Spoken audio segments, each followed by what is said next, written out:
Today I'm talking about the big issue of dog separation anxiety. This was a huge challenge for us when Sophie was a pup.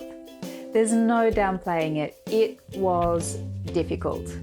Relatively speaking, everything else about puppy raising was easy. So today I'll be talking about what dog separation anxiety is, how it presented in Sophie, how it may present in your dog, and of course the solutions, including a combo of 2 big gun solutions which fast-tracked the process and gave the biggest results.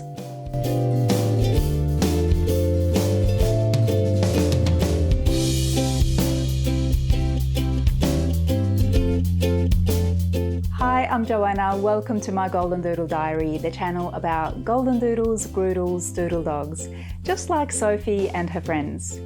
If you'd like to join our pack, subscribe, like, and talk to me in the comments below. I'd love to hear from you. Dog separation anxiety was the biggest challenge I faced with Sophie.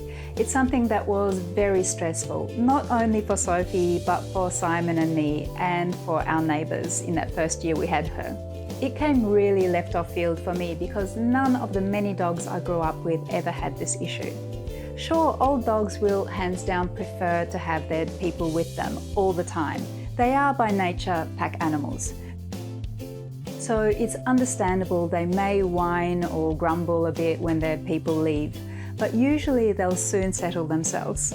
This is quite normal and not really what I'm referring to here, because then there's the full-blown puppy tantrum, which is quite another thing to contend with. So when I say separation anxiety, what did that actually look like with Sophie? It involved very loud, high-pitched barking and howling, her eyes getting all panicked and wide open. She'd pace back and forth, and in between the high-pitched barking and howling, she'll be panting. Not fun. On the rare occasion I left her alone to go somewhere, when I returned home she'd throw herself on me with over-exaggerated relief, like she'd been worried sick that I abandoned her forever. And even when I was back, she'd still be wild-eyed and panting for a bit. Her adrenals would take a little while to settle in her body. As you can imagine, it got my adrenals pumping as well, because I had a big problem on my hands that needed to be solved. And quickly. My puppy was in high distress, it was unfair on my neighbours to have to hear that noise, and I did, on occasion, need to have a life outside of the house without Sophie.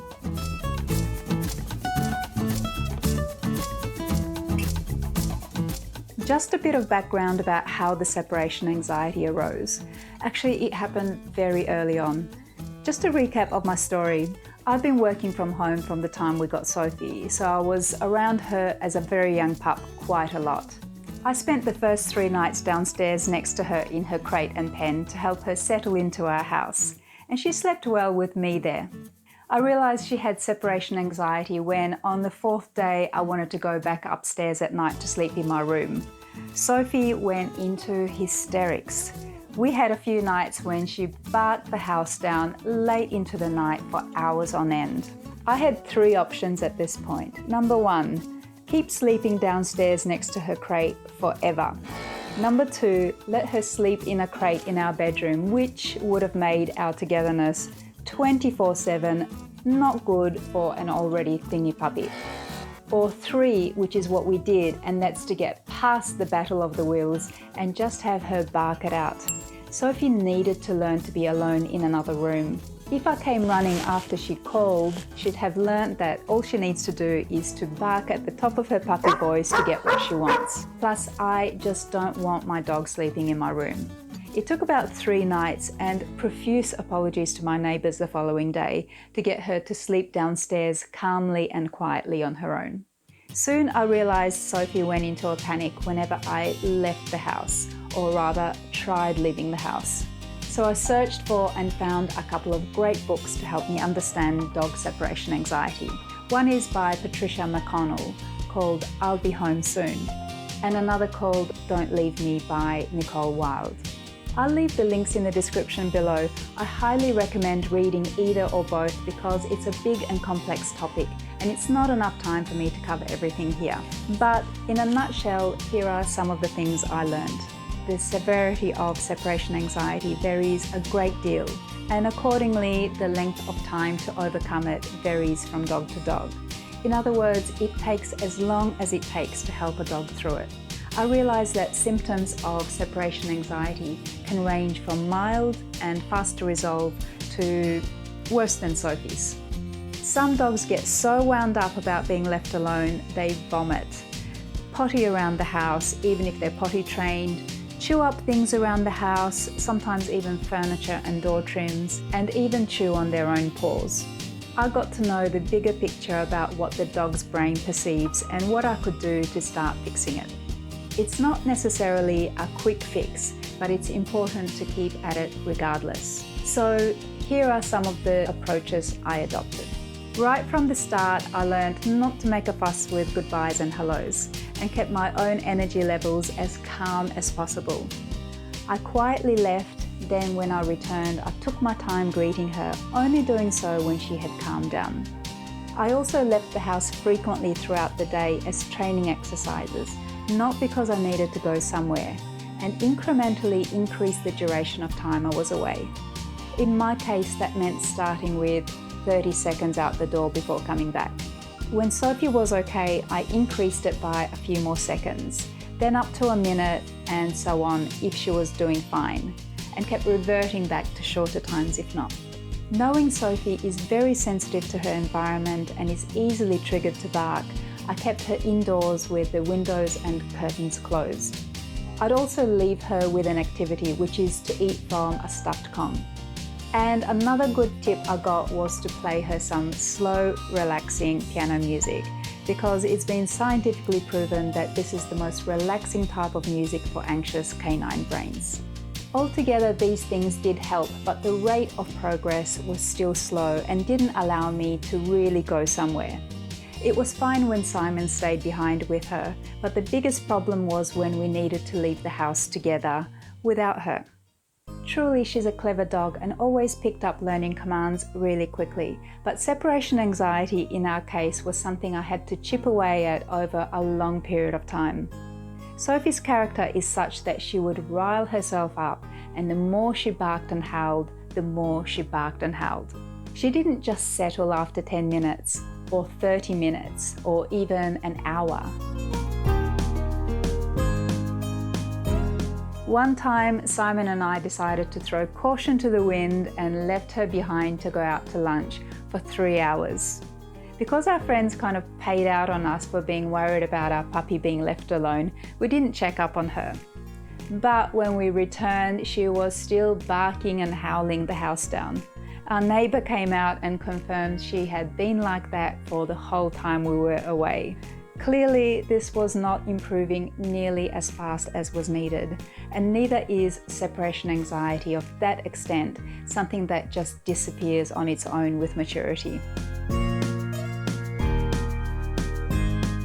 At one point, I met an old couple who had 2 poodles which were about 10 years old.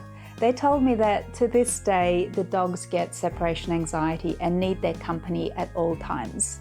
In the past, one partner even had to miss out on attending special occasions, like weddings, because one person had to stay behind with the dogs. Pretty extreme. Hearing the story drained the colour from my face. I mean, I love my dog, but I had a flash of being handcuffed to her for the next decade plus. Way more togetherness and imposition on my life than I ever anticipated. So after the lunch fiasco, we doubled down on our efforts. As well as doing the other things I mentioned before, we wanted to be sure of what is actually going on at home while we're gone. So we installed a sound recording app on my laptop and let it record Sophie whenever we left the house for even a short time. If you want to know, it's a free app called Audacity. The reason we use this particular application is that it creates a visual graph of sound, so there's no need to go through and listen to the whole recording. Whenever she barked loudly, this showed up as a tall spike. Any quiet sounds showed as small spikes, and no sound is a flat horizontal line. So we taped her when we were away to gauge how well she coped. Also, if on return she was panting and super clingy and stressed out, obviously things didn't go so well. Anyway, then we introduced the big gun duo. The first one was recommended by my dog-loving mum, something she used successfully for her rescue kelpie, which suffered from panic attacks. We bought a high-quality CBD hemp oil especially for dogs. Not just hemp oil, but CBD hemp oil, which incidentally does not contain the psychoactive THC compound. It was an expensive solution, but at this point we were willing to give anything a try.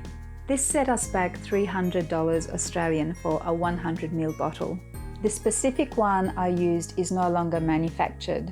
It was Charlotte's Web Paws Hemp Oil for dogs and other animals, and it had 25 milligrams of hemp CO2 extract per 1 ml. For this video, I had a look at the charlottesweb.com website, and the current one that they have available is called Full Spectrum Hemp Extract Drops with 17 milligrams CBD for dogs. Bear in mind that this has 17 milligrams per 1 ml, so it's not the same strength as the one we used for Sophie. The reason why I'm emphasizing this product is that Sophie responded beautifully and quickly to taking the CBD oil I gave her. It visibly calmed her in situations where I know she'd normally be anxious. The other thing I purchased simultaneously and going forward used it in tandem with the CBD hemp oil is a vibration-only barking collar.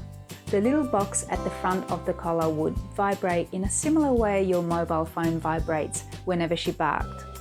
The vibration reined her back in from escalating this behavior. I call this the other big gun because it worked to snap her out of the habit of barking while the CBD hemp oil kept her brain calm.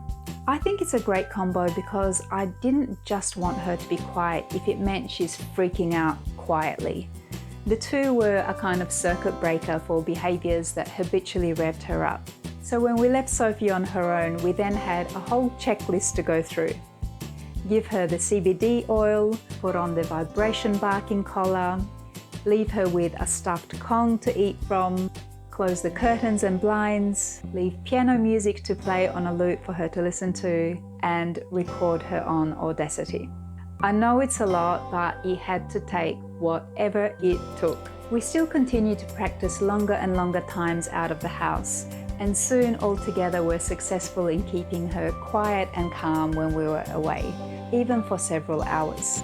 The Audacity recording showed us a flat line, which means quiet, and when we returned, Sophie was far calmer, not all stressed out and panting.